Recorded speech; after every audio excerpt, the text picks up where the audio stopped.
Okay, so here we are, the last part of our kind of packet for 5.5 on the half angle identities. We went through the half angle identities in number 1A. We're going to use it to evaluate the cosine of 105 degrees. So right away we should be thinking, in order to use the half angle identities, we kind of have to work backwards.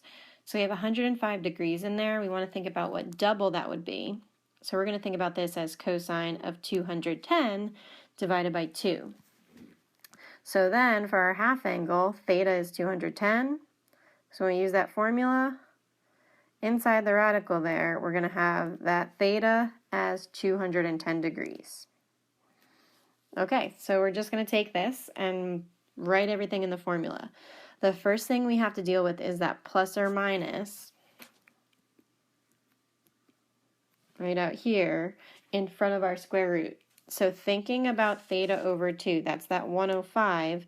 We know it's in quadrant 2, and in quadrant 2 theta is negative, so make sure you put that right out front. Then everything else is our normal trig. So I have 1 plus the cosine of 210 degrees, which is in the third quadrant. That's our 30-degree reference angle. So hopefully you're thinking a negative root 3 over 2. And there's my whole fraction. So you can see I've already started, and I did this in the last video if you watched it. I like to get rid of those fractions. So I'm going to multiply everything by 2 over 2 and then simplify.